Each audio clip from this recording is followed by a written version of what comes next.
ये है आज की आधुनिक अयोध्या। तो चलिए इसे गहराई से जानने की शुरुआत करते हैं। बस अड्डा। राम मंदिर से 7 किलोमीटर की दूरी पर 14 बीघा जमीन पर 219 करोड़ की लागत से लखनऊ हाईवे पर नया बस अड्डा बनकर तैयार है। Railway station. मंदिर से 1 किलोमीटर की दूरी पर 240 करोड़ रुपए में नया रेलवे स्टेशन डिजाइन किया गया है। भविष्य में अयोध्या से दिल्ली, मुंबई, चेन्नई, बेंगलोर, पुणे, कोलकाता, नागपुर, लखनऊ और जम्मू जैसे शहरों के लिए विशेष रेलगाड़ियां चलाई जाएंगी। हवाई अड्डा। 1450 करोड़ रुपए में लगभग 1300 बीघे में फैला हुआ प्रयागराज हाईवे पर नाके के पास बनाया गया है नया एयरपोर्ट। यहाँ से राम मंदिर की दूरी सिर्फ 12 किलोमीटर है। भविष्य में कई बड़े महानगरों के लिए सीधे उड़ानें उपलब्ध होंगी। घाघरा जलमार्ग। अगर आपके पास अपनी खुद की मोटर बोट है तो छपरा से घाघरा यानी सरयू नदी की सैर करते हुए लगभग 300 किलोमीटर नदी में चलकर भी अयोध्या पहुंच सकते हैं। भविष्य में इस रूट के लिए भी मोटर बोट चलाए जाने का प्रस्ताव है। राम मंदिर। अयोध्या के राम मंदिर की कुल कीमत है 1800 करोड़। पूरी तरह बन जाने के बाद अयोध्या का मुख्य आकर्षण होगा। राजस्थान के मशहूर मकराना के पत्थरों से आकार लेते इस मंदिर की अनुमानित उम्र होगी लगभग 1000 साल। 22 जनवरी को पहली मंजिल का उद्घाटन होगा, जिसमें राम की बाल्यावस्था की मूर्ति रखी जाएगी। बाकी की 2 मंजिलों का कार्य चलता रहेगा। खजुराहो के मंदिरों की नागर शैली के आधार पर इसे तराशा जा रहा है। मंदिर का कुल क्षेत्रफल 156 एकड़ या 251 बीघा है। हनुमानगढ़ी। राम मंदिर से लगभग 800 मीटर की दूरी पर स्थित है हनुमानगढ़ी। मंदिर के आवासीय परिसर को मिलाकर यह लगभग 52 बीघे में फैला हुआ है। मंदिर की 76 सीढ़ियां चढ़कर हनुमान जी के दर्शन के बाद ही राम मंदिर में जाने का विधान है। यह मंदिर अयोध्या शहर के ठीक बीच में एक ऊंचे टीले पर बना है। शहर की तरफ आने वाले आक्रमणकारियों के आने की सूचना यहीं से प्राप्त करके अयोध्या के राजा तक भेजी जाती थी। इतिहासकारों के अनुसार जितनी बार भी अयोध्या पर आक्रमण हुआ उतनी बार इस मंदिर को भी विध्वंस झेलना पड़ा। हालांकि सन्यासियों ने हर बार इस मंदिर को फिर से खड़ा किया। आज ये मंदिर रामानंद संप्रदाय और निर्वाणी अखाड़े के अधीन है। राम की पेड़ी। अयोध्या को सरयू नदी की भयंकर बाढ़ से बचाने के लिए इस बांध का निर्माण किया गया था, जिस पर श्रद्धालुओं के स्नान के लिए कई घाट बना दिए गए थे। इतिहासकारों के अनुसार जितनी बार भी बांध टूटता था, सरयू का पानी अयोध्या की गलियों में घुस आया करता था। इसी बाढ़ से बचने के लिए पूरे अयोध्या में जगह जगह पर ऊंचे टीले बनाए गए थे, जैसे राम टीला, हनुमान टीला, लक्ष्मण टीला। आज ये बांध अयोध्या का मुख्य पर्यटन स्थल बन चुका है। हर दीपावली पर यहाँ लाखों दिए जलाकर रामायण की उस घटना को उत्सव के रूप में मनाया जाता है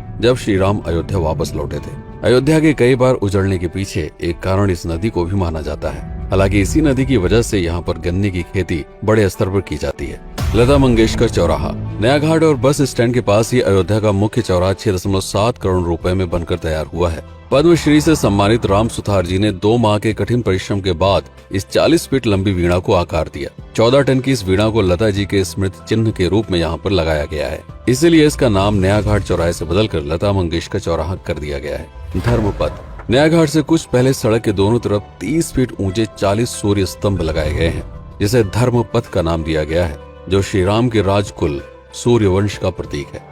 दशरथ समाधि स्थल। नए बस अड्डे के बगल से एक पतली रोड कछार से आगे बढ़ते हुए लगभग 12 किलोमीटर दूर ले आती है दशरथ समाधि स्थल, जो बिलहर घाट पर मौजूद है, जिसके बारे में मान्यता है कि यहाँ पर राजा दशरथ का दाह संस्कार हुआ था। राम मंदिर के साथ ही इस जगह को भी पर्यटन स्थल के रूप में विकसित किए जाने की योजना पर कार्य चल रहा है। भरत कुंड। अयोध्या से 15 किलोमीटर दूर है नंदीग्राम। यहाँ मौजूद तालाब को भरत कुंड कहते हैं। मान्यता है कि इसी जगह से भरत ने पूरे अयोध्या का राज कार्य संचालित किया था। पर्यटकों के लिए इस स्थान को भी विकसित किया जाएगा। गुप्तार घाट। राम की बेड़ी से सरयू नदी के किनारे चलते हुए 10 किलोमीटर दूर स्थित है गुप्तार घाट। ये कैंट एरिया में पड़ता है। इस जगह को श्री राम के जल समाधि के रूप में महत्व दिया जाता है। इसके अलावा अयोध्या नगर में हर गली में कई विशेष मंदिर हैं, जिनकी अपनी मान्यताएं हैं, कथाएं हैं, विशेषताएं हैं। पूरी तरह से विकसित हो जाने के बाद नई अयोध्या को पूरी तरह से जानने के लिए, इसका आनंद लेने के लिए कम से कम 3 दिनों तक यहाँ रुकने की आवश्यकता है। देश विदेश से ज्यादातर पर्यटक भारत आते हैं उत्तर प्रदेश में आगरे का ताजमहल देखने और प्राचीन नगर काशी और सारनाथ घूमने। प्रश्न ये है कि अयोध्या घूमने और श्री राम का मंदिर देखने के लिए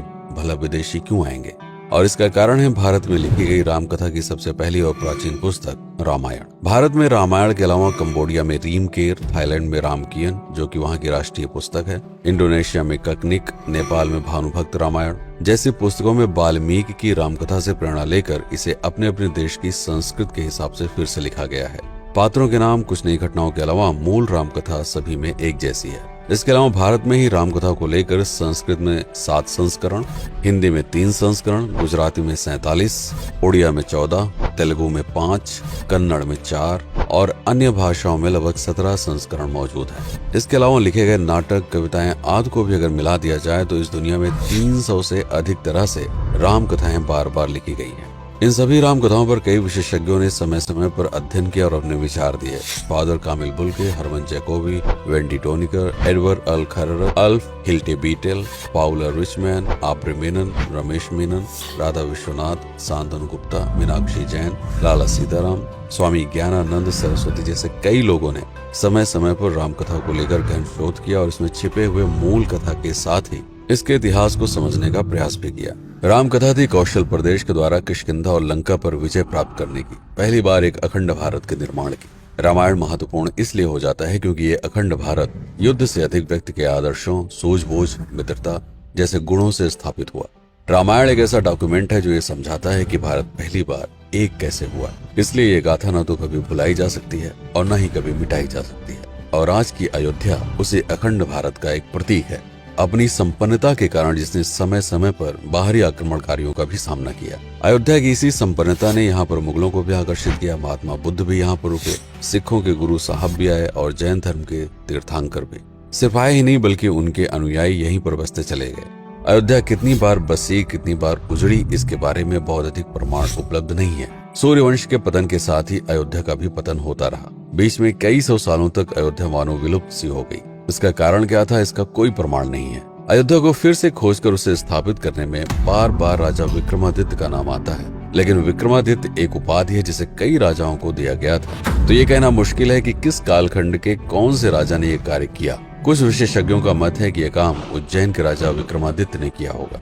नंद वंश, मौर्य वंश, शुंग वंश, गुप्त वंश आदि के साम्राज्य में भी अयोध्या का वर्णन प्राप्त होता है। सबसे बड़ा विध्वंस हुआ 1527 के आसपास बाबर के कार्यकाल में, जब राम मंदिर को ध्वस्त कर बाबरी मस्जिद स्थापित की गई। सन 1722 में बंगाल के नवाब अली वर्दी खान ने व्यापार के नजरिए से राम मंदिर से कुछ किलोमीटर की दूरी पर एक नया शहर बसाने की शुरुआत की। 1730 में अवध के पहले नवाब सादत अली खान ने इसका नामकरण किया फैजाबाद। इन्हीं के उत्तराधिकारी सुजाउद्दौला ने इसे अवध की राजधानी बनाई। 1775 में अवध के चौथे नवाब असफुद्दौला ने फैजाबाद की जगह लखनऊ को अवध की राजधानी घोषित की। रावण अहंकार का प्रतीक और श्री राम विनम्रता के सूचक। सत्ता में आने के बाद हर व्यक्ति को यह बात हमेशा ध्यान में रखनी चाहिए, सिर्फ रंग रोगन और पत्थर लगवाने से राम राज्य नहीं आएगा, बल्कि जिस दिन स्कूल, अस्पताल और सरकारी संस्थानों से भ्रष्टाचार खत्म होगा, लोगों का मुफ्त इलाज और अपनी भाषा में उच्च शिक्षा उपलब्ध होगी, उस दिन भारत उस पायदान पर खड़ा होगा जहां कभी हम हुआ करते थे।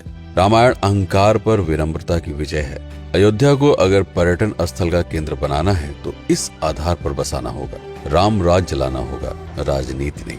यदि इस वीडियो में कोई त्रुटि हुई हो तो उसके लिए क्षमा करें। वीडियो पर समय बिताने के लिए आपका बहुत बहुत धन्यवाद। मैं हूं पीके सिंह और आप देख रहे हैं प्रतापगढ़ हब। जय श्री राम, जय अवध, जय भारत।